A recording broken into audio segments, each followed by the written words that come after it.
আপনারা আজকে জানেন যে আজকে হাড়োয়া বিধানসভার অন্তর্গত হাড়োয়া বিধানসভার অন্তর্গত চাপাতলা অঞ্চলের গোসাইপুরের এই বুথ পুনর্গঠন হবে এবং নতুনভাবে গঠন হবে এবং তার সঙ্গে সঙ্গে আজকে এই বুথ থেকে আমাদের অন্যান্য দল থেকে কিছু কয়েকশো ছেলেরা জয়েন করলো ইন্ডিয়ান সেকুলার ফ্রন্টে। তাই আমি আজকে এই বুথ নিয়ে বিশেষ বার্তা দেবো, অন্য কোনো বিষয় নিয়েই বলবো না। আপনারা জানেন বুথ কমিটি কিভাবে হয়, তাও আপনাদের সামনে আমি স্থাপন করছি। আমাদের সেটা বলার আগে আপনাদের বলবো ঐক্যবদ্ধ আমাদের থাকতে হবে। কিন্তু আগে ইন্ডিয়ান সেকুলার ফ্রন্টের আমাদের যারা কর্মীরা আছে বা নতুনভাবে যারা ইন্ডিয়ান সেকুলার ফ্রন্টে জয়েন করলেন, মেন বডি যারা হবে এবং যারা কর্মীরা আছে, আমাদের প্রত্যেক কর্মী কিন্তু এক একটা নওশাদ সিদ্দিকী ভাইজান আমি মনে করি এবং সবাই মনে করে এটাই। তাই বলবো এখান থেকে যারা বডিতে উঠে আসবেন, আমাদের একটা গ্রাম চালাতে গেলে একটা বডি লাগে, সেই কারণের জন্যই আমরা একটা বডি তৈরি করছি। কেউ ভাববেন না যে আমরা বডিতে নেই, আপনাদের বক্তব্য বা আপনাদের কোনো কথা গ্রান্টেড করা হবে না এরকম কোনো ব্যাপার নয়। আপনাদের সামনে থেকেই বুথ কমিটি রেডি হবে এবং পুরনো যারা ছেলেরা ছিল, এই বুথের কর্মীরা ছিল, তারা থেকে এবং নতুন যারা জয়েন করেছে তাদের এই পুরনো ছেলেদের সঙ্গে নতুন ছেলেরা সাপোর্ট দিয়ে বুথ কমিটি তৈরি করবেন এবং আপনারা থেকে যাকে যাকে আপনারা দায়িত্ব দেবেন তারা এখানে দায়িত্ব পাবে। আপনাদের সামনে বলছি, এখানে এই বুথ কমিটি নতুন যেটা হবে সেখান থেকে যদি কেউ কোনো রকম দুর্নীতিগ্রস্ত হয়, সঙ্গে সঙ্গে ইন্ডিয়ান সেকুলার ফ্রন্ট তাকে একদম দল থেকে সাসপেন্ড করবে। এটা নওশাদ সিদ্দিকী ভাইজান এবং ইন্ডিয়ান সেকুলার ফ্রন্টের নীতি আদর্শ, এটা আপনারাও জানেন। এটা কিন্তু কোনো বিজেপি দলের নীতি আদর্শ না। এবং তার সঙ্গে সঙ্গে আরেকটা কথা আপনাদেরকে বলে, এটা সব জায়গায় গিয়েই বলছি, এই বুথ কমিটি যেটা থাকবে এখান থেকে কে প্রার্থী হবে এটা কিন্তু গ্রামের এরকম মিটিং করে আমরা ডিসাইড করব যে কাকে প্রার্থী করা হবে। এটা কিন্তু আমরা আমাদের মতো যে পুরানো যেসব দল ছিল এর আগে সেরকম টাকা নিয়ে কিন্তু আমরা প্রার্থী করব না। আপনার যাকে চুজ করে দেবেন তাকে আমরা প্রার্থী করব। তাহলে কিন্তু আমরা গ্রামে গিয়ে আপনাদের কাছে ভোট চাইতে পারবো এবং বলতে পারবো আপনারাই একে প্রার্থী করেছেন, আপনারাই জেতাবেন, দায়িত্ব কিন্তু আপনাদের। ঠিক বললাম তো নাকি? আর ওই যে প্রার্থী হবে, যে জিতবে, সে কিন্তু আপনাদের সামনে কথা দিলাম সে নিজের মতো কাজ করতে পারবে না।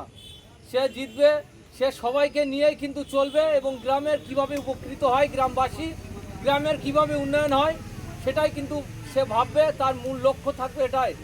এবং ইন্ডিয়ান সেকুলার ফ্রন্টের মেন লক্ষ্যই কিন্তু যে এই সমাজকে পরিবর্তন করা এবং এসটি ওবিসি যারা আছে, যারা পিছিয়ে পড়া জাতি, তাদের কীভাবে উন্নয়ন হয় তার ব্যবস্থা করা। তাই বলবো আমরা ঐক্যবদ্ধভাবে একসঙ্গে কাজ করব। ঐক্যতাই কিন্তু আমাদের মেন হচ্ছে চাবি। আমরা যে জিততে গেলে যে কিন্তু আমাদের ঐক্যটাই থাকবে, ঐক্য আগে লাগবে। কিন্তু ঐক্য না হলে আমরা জিততে পারবো না, নিজেদের ভিতরে ঐক্য যদি না থাকে। তাই বলবো নিজেরা কোনো রকম ঝামেলা করব না। কোনো সমস্যা হলে বুথ কমিটিকে জানাবো, যদি না মেটাতে পারে অঞ্চল কমিটি আছে, তারপরে আমি আছি, আমি না পারলে আপনারা ভাইজানকে জানাবেন। সিস্টেম আছে, লিখিতভাবে দরবারে জানানো যায়, আপনারা জানেন। কিন্তু ধাপ ধাপ যাবেন। বুথ কমিটি কিছু না পারলে ডাইরেক্ট ভাইজানকে জানালে তাহলে অঞ্চল কমিটি আছে, তাদের কি ভূমিকা থাকলো, আমি আছি, তাহলে আমাদের নামে বার্তা যাবে যে আমরা অক্ষম এটা করতে। আপনাদের জানিয়ে দেখুন আমরা পারি কিনা। আর আপনাদের বলবো যে এর আগে টিএমসি ছিল, এখন কিন্তু বিজেপি সরকার ক্ষমতায় এসছে। এরা কিন্তু গায়ের জোরে লড়াই করবে না, এদের কিন্তু এরা ব্রেনটে লড়াই করবে। পা ফেলবেন ভবিষ্যতের কথা চিন্তা করে, মানে পরবর্তীতে কি হতে পারে সেই বিষয় চিন্তা করে আপনারা পা ফেলবেন। এরা কিন্তু একটু আগে ফয়জুল ভাই বলেছে গায়ের জোরে লড়াই দেবে না, কিছু হলে থানায় কেস দিয়ে জেল খাটাবে। তাই আমাদের শক্তি কতটা আমরা সেটা ভেবে কিন্তু আমরা লড়বো এবং আমরা যতটা পারবো নিজেদের ভিতরে কোনো সমস্যা হলে মিটিয়ে নিতে, থানা কোর্ট না যেতে।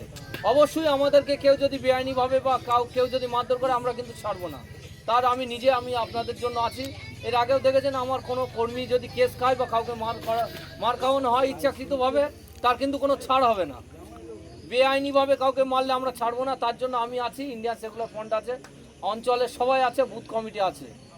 আমরা কোনো আপনার কি বলবো 1 ইঞ্চি মাটি ছাড়বো না, চোখে চোখ রেখে লড়াই হবে।